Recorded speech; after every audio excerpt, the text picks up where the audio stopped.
welcome to the Liz Lately Show. Today, there's a young boy whose doctors claim to be between the ages of 12 and 13. He is unable to clearly speak but grunts as a way of communicating. Today, we have our physician, Dr. Jean-Marc Gaspard-Ettard, to prove that critical period is unable to go under a certain period of time. I'm here with Dr. Ettard and his patient, Wild Boy of Avron, other known as Victor. If you don't mind me asking, Dr. Ettard, where did the name Victor come from? I was under the impression that he was unable to speak. Well, Liz, I named this young man Victor because of the way he reacts to the pronunciation of the letter O. I believe this brings comfort within the young man and allows him to fully express himself. And has there been any progress through the observations that you analyzed? He's a very bright young man. He has successfully been able to respond to written expressions. His ability to read has progressed since I started working with him, as well as his ability to communicate. Is there any scaffolding to the way you teach Victor how to comprehend these words? I've tried to articulate the modeling of movements, and I've attempted to have him imitate the words that I say with patience and exaggeration, but he's still incapable of auditory discrimination. And what exactly does it mean by auditory discrimination? Auditory discrimination is the ability for the brain to make sense of spoken sounds. In Victor's case, he processes language slowly, making it difficult for him to understand language in certain situations. This could be found in individuals that are deaf as well. However, in Victor's case, the situation is related to his brain rather than his hearing.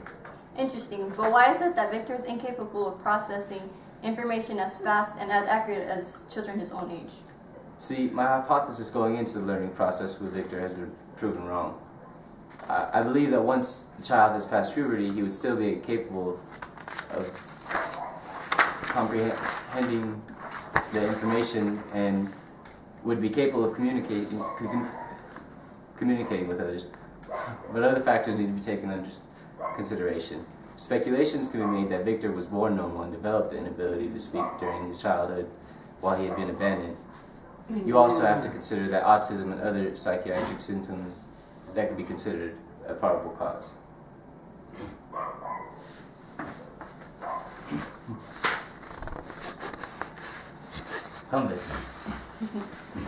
Is there something that you could have been evaluated more on through the process of showing Victor had better communication skills? Not exactly. Each individual has their own ability of learning in L2 at all different rates.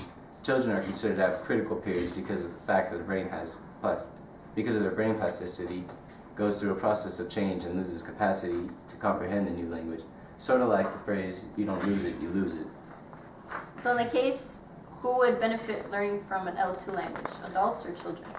Well, it really depends on the individual. If you start at an early age, you are more likely to master the SLA eventually. And with adults, there's a great deal of variation. Which, thanks to my colleagues Rubin and Thompson, 1982 of The Good Language Learner, their theory basically initiates the characteristics of a good language learner.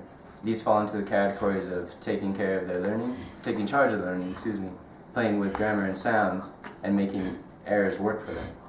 You said errors work for them? Yes, they tend to use their time effectively. They're able to use context clues to aid comprehension and learning tricks to keep conversations going.